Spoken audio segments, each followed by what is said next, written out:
অনেক ভালো লাগছে, ঘুরে ফিরে দেখলাম সোনারঘাট বিউটিফুল। আসলাম যে ওই দূরে হচ্ছে পাহাড়, চা বাগান, আর এই যে এদিকে উঠা যায় পাহাড়ের উপরে।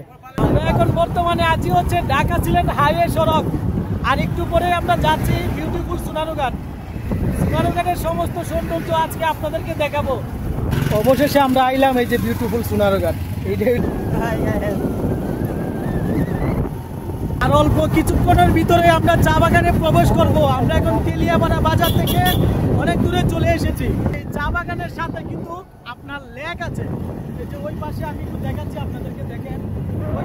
আজকে আমাদের একমাত্র উদ্দেশ্য হচ্ছে বিউটিফুল সোনারঘাট।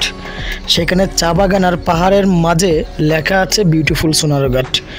আমরা এখন বর্তমানে আছি হচ্ছে ঢাকা সিলেটের একমাত্র হাইওয়ে সড়ক। এই জায়গাটাকে বলে হচ্ছে আপনার নোয়াপাড়া, উত্তর নোয়াপাড়া বলে।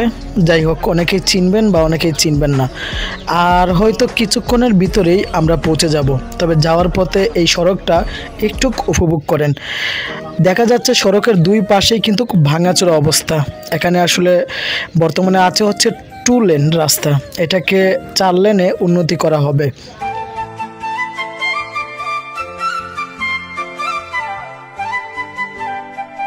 আমরা এখন বর্তমানে আছি হচ্ছে ঢাকা সিলেট হাইওয়ে সড়ক, আর একটু পরে আমরা যাচ্ছি বিউটিফুল সোনারঘাট। সোনারঘাটের সমস্ত সৌন্দর্য আজকে আপনাদেরকে দেখাবো। এই যে আমার পিছনে আছে হচ্ছে কাউসার, আমার বন্ধু, আর এই সামনে আছে রামি।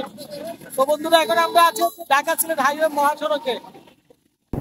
সাতছড়ি যাওয়ার ঠিক আগের একটি রাস্তা পড়বে, এবং এই রাস্তাটা হচ্ছে অনেক সুন্দর একটি রাস্তা। এই যে এটি হচ্ছে তেলিয়াপাড়া বাজার, বাজারের আগে এই রাস্তাটা পড়ে, এবং রাস্তার দুই সাইডেই আপনার গাছপালা আছে, সবুজ গাছপালা।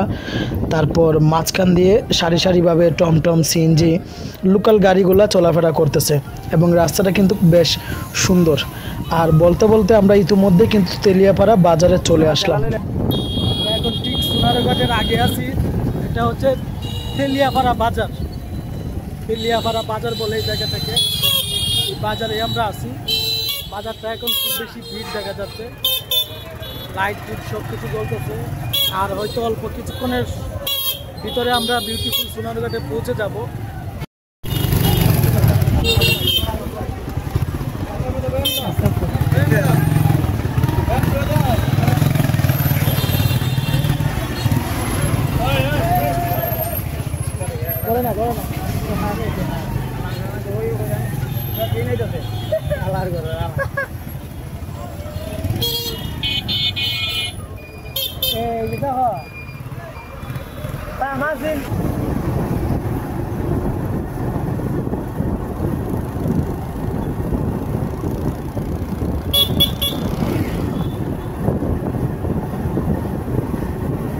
আর অল্প কিছুক্ষণের ভিতরে আমরা চা বাগানে প্রবেশ করব। আমরা এখন তেলিয়াপাড়া বাজার থেকে অনেক দূরে চলে এসেছি।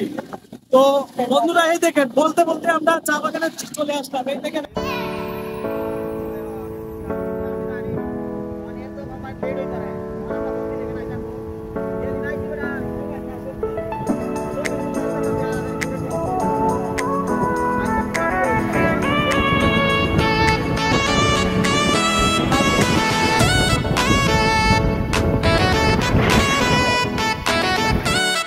করে না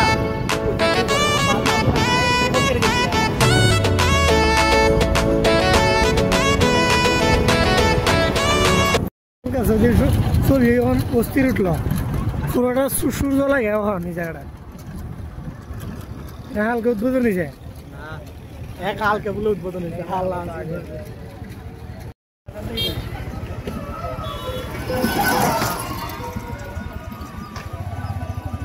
অবশেষে আমরা আইলাম এই যে বিউটিফুল সোনারঘাট। এইটা হইলো সেই জায়গা। আর এই যে বাইক চালাইছে রামিন, আমার বন্ধু। তো পিছনের জায়গাটা দেখেন, পাহাড় আর পাহাড়, আর এই পাশে হচ্ছে রাস্তা। তো আমরা এখন যাইমু, গিয়া কয়েকটা ছবি টবি তুলমু, তারপরে দেখবো কেমন লাগে। আপনারা আইলে এই যে রাস্তার সাথেই একবারে বিউটিফুল সোনারঘাট, এটা এই ব্যারিস্টার সুমনে উদ্বোধন করছিল। একবারে রাস্তার সাথে পাহাড়, চা বাগান, সব কিছু আপনার কাছে একটা অন্যরকম একটা ভ্রমণের একটা ফিল দিবে, ভালো লাগা কাজ করবে। তো আমরা এখন যাই। আর এই যে অসংখ্য মানুষ এই জায়গার মধ্যে এসে ছবি তুলতেছে, কোনো সিরিয়াল নাই, একজনের পরে আরেকজন। আর এই হচ্ছে অবস্থা। এই আমার বন্ধুরা আমিন ছবি তুলতো, কিন্তু ওইখানে সিরিয়ালে আরেকজন লোক আছে, কাউসারও ছবি তুলতো লোক আছে, বিয়ে যায় এখানে পারতেছে না। মানে এই জায়গার সৌন্দর্যটা দেখেন বন্ধুরা, এখানে বিউটিফুল সোনারঘাট লেখা, পিছনে হচ্ছে পাহাড়, আর পাহাড়ের উপরে অবস্থিত হচ্ছে চা বাগান। আর এই যে যারা পর্যটক আসে, এই যে এই জায়গাতে সবার বাইক দেখেন, সিরিয়ালে অনেকগুলো বাইক, আর যেদিকে চোখ যাবে সবুজ চা বাগান। এই এখন বিকাল হয়ে গেছে তো, সূর্য অনেক ডুবে গেছে। কেমন লাগলো? অনেক ভালো লাগছে, ঘুরে ফিরে দেখলাম সোনারঘাট বিউটিফুল, আসলাম। সুন্দর লাগছে নি? অনেক সুন্দর জায়গা, চা বাগান। দেখতে দেখতে প্রায় সন্ধ্যা হয়ে গেল, একদম রাতের কাছাকাছি হয়ে গেল। তো আমরা এখন চলে যাচ্ছি, আর টাকা হবে না, কারণ এখন সবাই চলে যাচ্ছে। এখানে আপনি যে কোনো সময় যে কোনো জায়গা থেকে আসতে পারেন। ঢাকা থেকে খুব সহজে মাধবপুর আসতে হবে, তারপর হচ্ছে মেবি জগদীশপুর। তো যাই হোক, আমরা এখন চলে যাচ্ছি, একেবারে সন্ধ্যা হয়ে গেছে।